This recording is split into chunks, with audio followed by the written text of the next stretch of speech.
Yo, what's going on, everybody? Welcome back to another episode of Clutch Crew Sports. This is Eric, the ranting co host here, coming back at you with another 2022 NFL season preview. Today's episode is going to be featuring the New England Patriots. We're getting pretty close to finishing all of our team's previews. This is my last one personally. I think Connor and Zach have like one more each. We're just about done.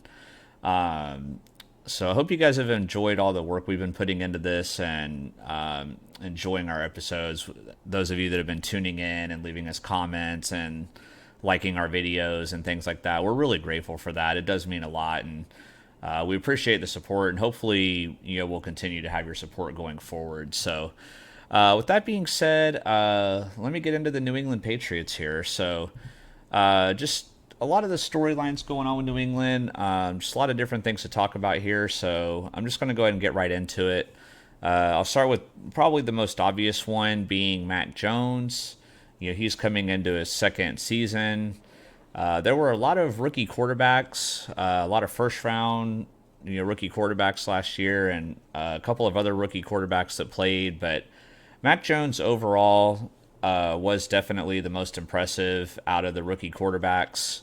And my thing about him is just, is he ready to take that next step now? He's the guy for New England. It's not a case of where they have somebody else and maybe that person could step up and be the starter. I mean, Mac Jones is he's clearly the guy. He was solid for them in year one.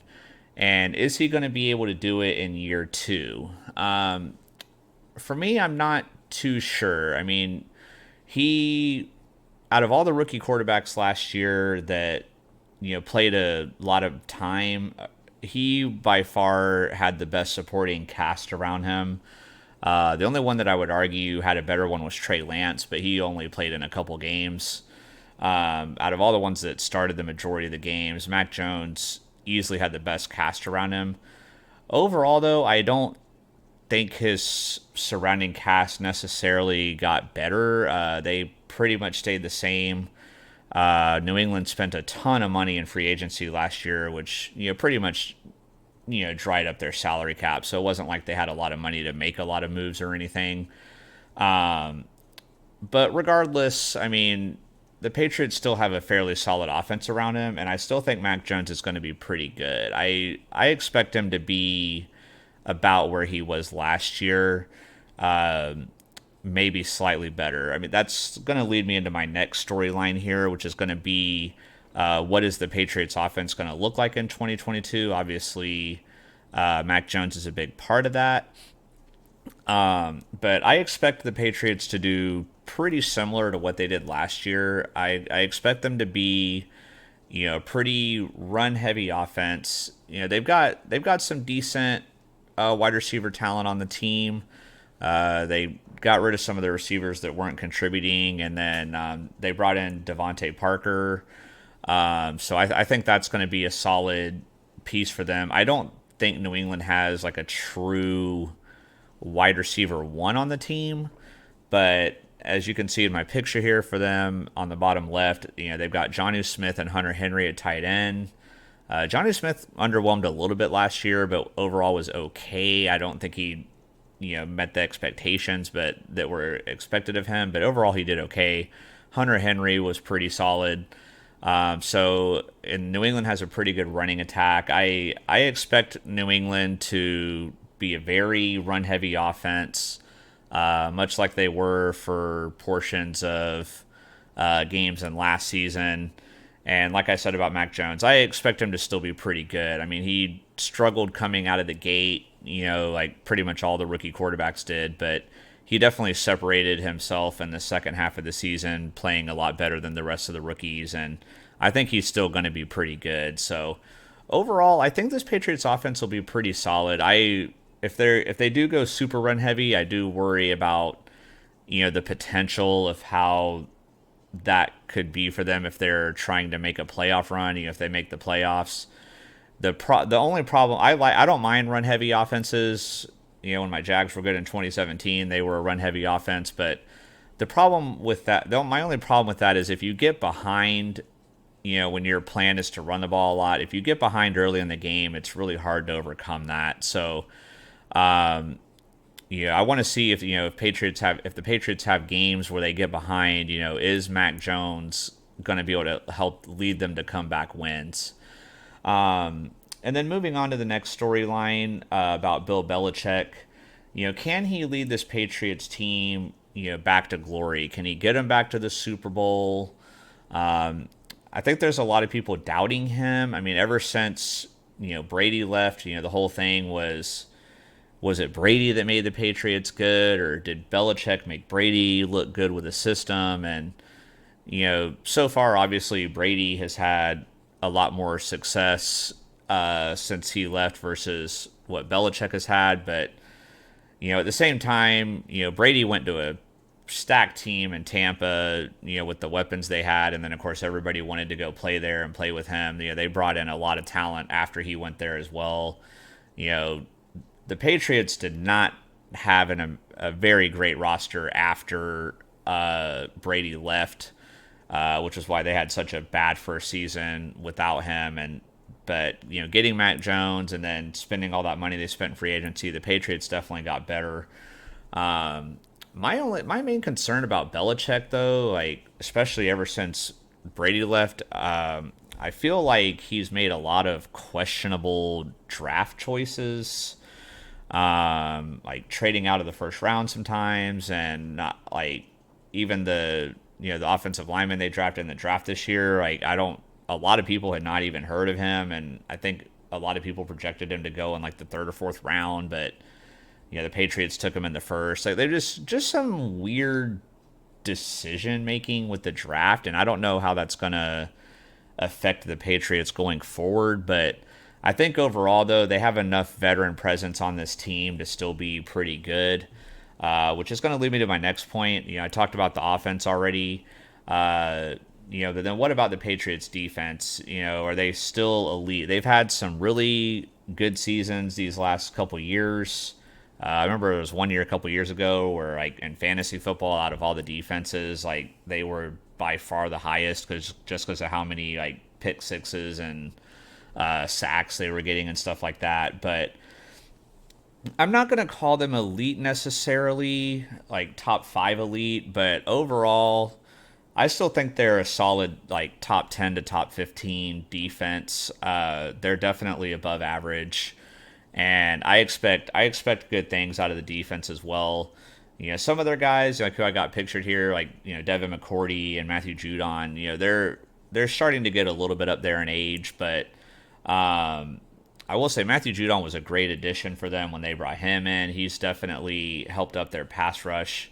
The only main thing about their defense I don't like was I really didn't like that they let J.C. Jackson walk when he went to the Chargers. I don't know if he didn't want to come back or if Belichick didn't want to bring him back. I know a lot of times Belichick will move on from corners when they get to, if they get to a certain age or if he feels like they're regressing. Like, he moved on from Malcolm Butler. He moved on from Stephon Gilmore, and then now he's moved on from J.C. Jackson. Like, the Patriots have been known for having kind of a rotating door at corner, but, J.C. Jackson's still fairly young, and I feel like he is still like heading into his prime. I really was surprised that New England didn't try to bring him back. I think he's a big piece that them not having is going to hurt them.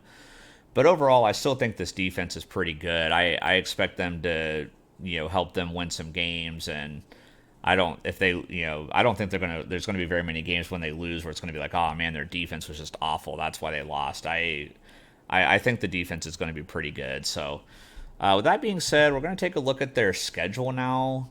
When I was looking at the Patriots' schedule, they definitely have a very interesting schedule, just in the sense that they've got a lot of what could be very difficult games early in the schedule, and then they get a much easier stretch in the middle of the schedule, but then the last third of the schedule is pretty difficult. So, I'm going to rate their key games. So they have their bye week. Let's see. The way the schedule is kind of weird. But so, yeah, they have their bye week in week 10. And then they get the Jets after that, which, the Jets have improved for sure. I'm still not the biggest believer in them just yet. I still think they need another year or so. I'm going to assume New England wins that game, but I'm going to have my key game for them be this game here at Week 12 against the Vikings. I think depending on how these first four games go, and then this stretch of easier games goes, there's a good chance going into this game that they could be maybe like 6-4, 5-5, something like that. They really need to win this game against Minnesota to give them a real chance at making a playoff push. Because after that they've got the Bills.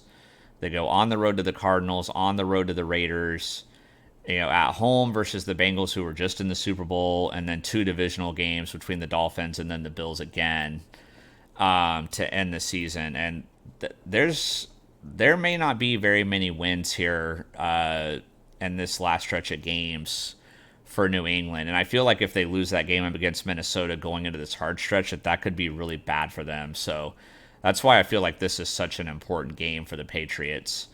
Looking at their projected wins, in 2021, they were projected to win 9.5 games, even though they hadn't made the playoffs the year before. I think Vegas thought them, with all the money they spent in free agency and all the talent that they brought in, that was going to be a big boost, and which it was. They won 10 games. They made a playoff appearance.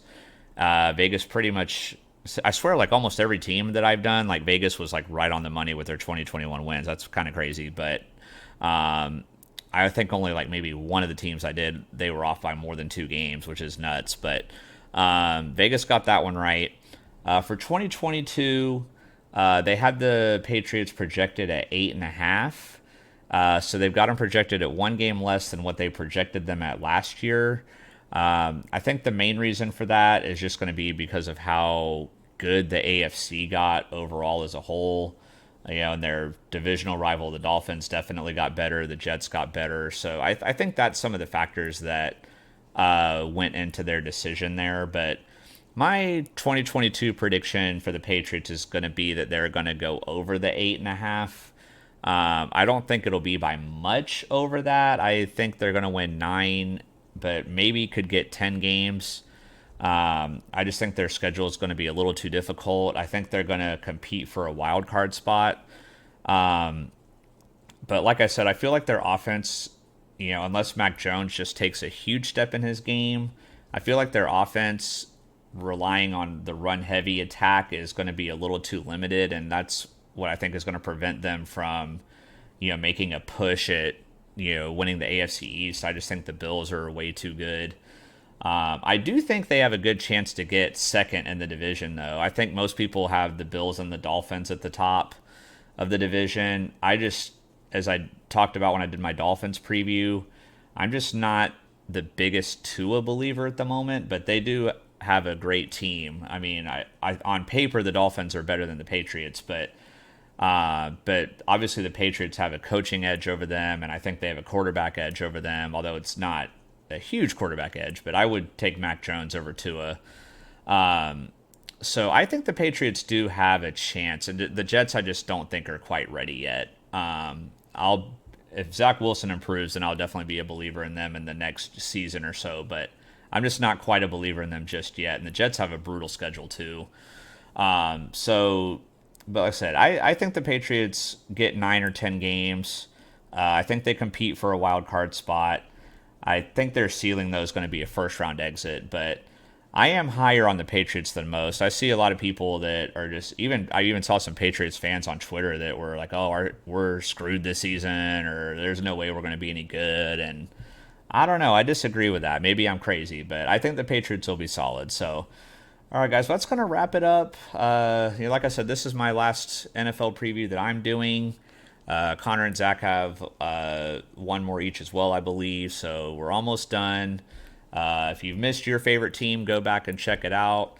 Let me know down in the comments below, if for any Patriots fan listening to this or non-Patriots fan, if you agree with my analysis here, or do you think I'm crazy and they're going to do terrible, or am I also wrong and they're going to win the Super Bowl? Let me know. So Hope you guys have enjoyed this. I hope you enjoyed the rest of your day. Thanks for tuning in. Like, subscribe, do all that stuff for the algorithm for me. Help me out. And with that being said, peace.